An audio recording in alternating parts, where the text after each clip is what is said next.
Hello folks, back again with ancient cosmography, and so this is a Ptolemaic, cosmography.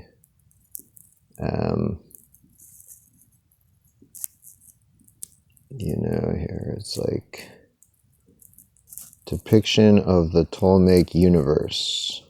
And it's painted in 1568, but Ptolemy lived in 200 AD or something like that. So this is basically like a 2,000-year-old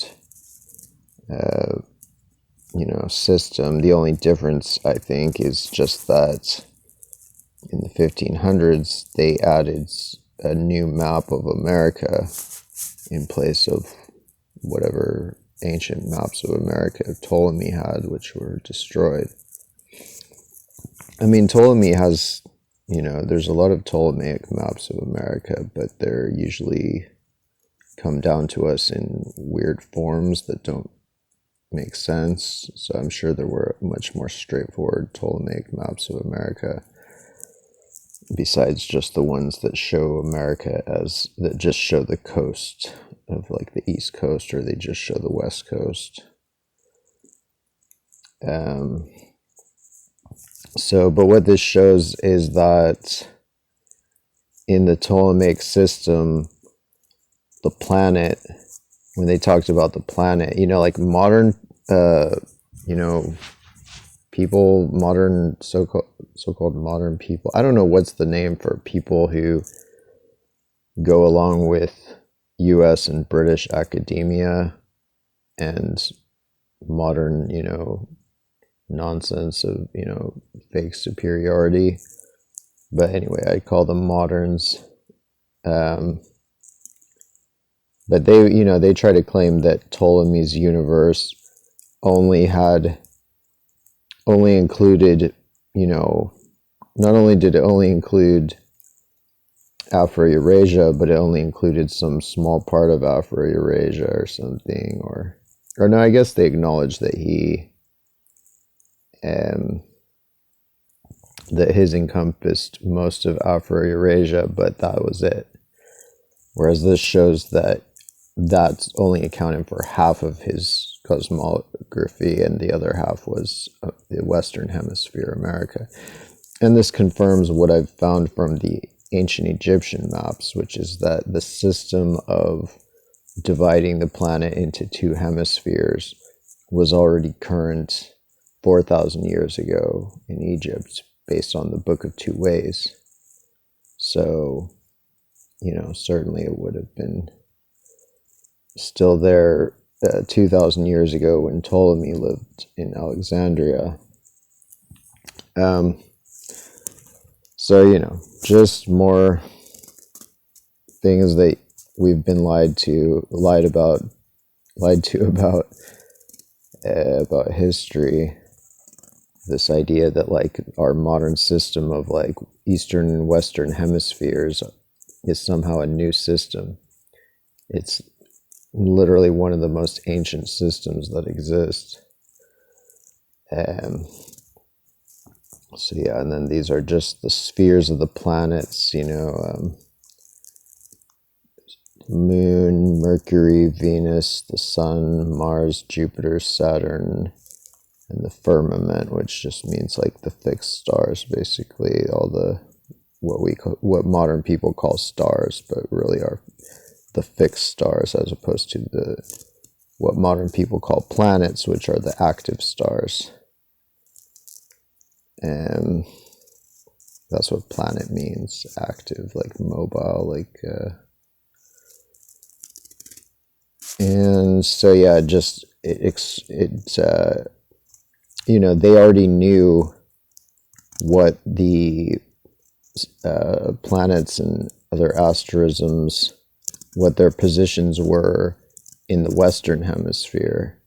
They already, Ptolemy already knew that, because they could calculate all that stuff. So yeah. What else? Here's another Ptolemaic graph or whatever showing, Ptolemaic system. So Ptolemy divides the earth into half, the world of day, which is wherever you are. So for him, that's Afro-Eurasia. And then the opposite hemisphere being the world of night, being the Western Hemisphere, America. And, and so here it says west, north, south, east, west. So the Eastern Hemisphere is the light-colored one. The Western Hemisphere is the underworld, the dark land, where it's night during Egypt's day. So, all this nonsense, like grown-ass adults made me think as a child that,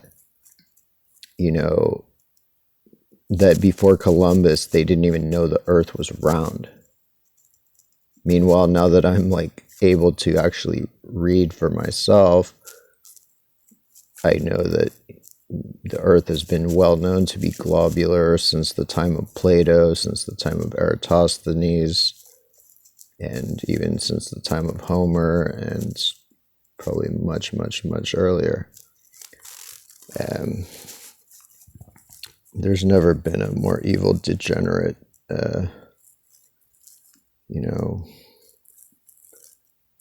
group than the people running the world right now. All right. Oh, I wanted to show this.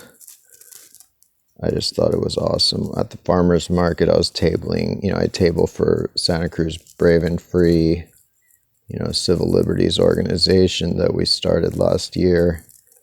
And this woman was wearing this shirt with Ted Kaczynski, the Unabomber. It says vote by mail. I just thought that was fucking hilarious. So at first I was like, hey. She's like, no, I'm not interested. People are like terrified to like take a pamphlet or interact with anybody. But anyway, then I was like, no, you're sure. Can I just take a picture? And she's like, oh, okay, yeah. So, I mean, you can't. Of course, Unabomber people are probably more antisocial than the average. But what can you do?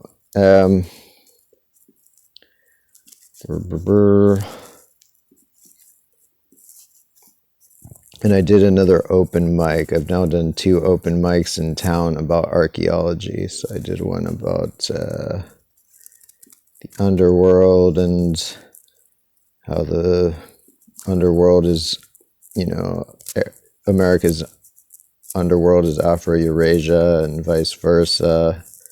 And the fact that the pharaohs were black, and the fact that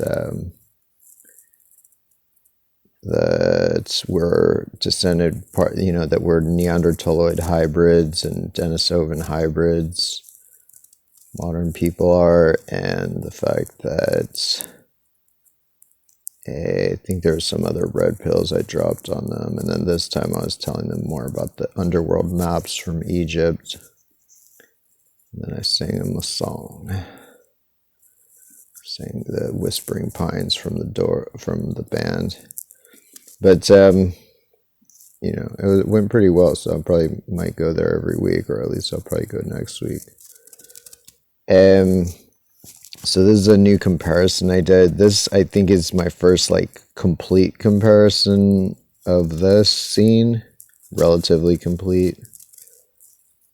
I mean, the most uncertain part of this, I would say, might be these 2 legs, because there's a chance that these 2 legs are something else. Like there's other little peninsulas, but they're kind of higher up, so it seems like it wouldn't be them, but it's possible it's them.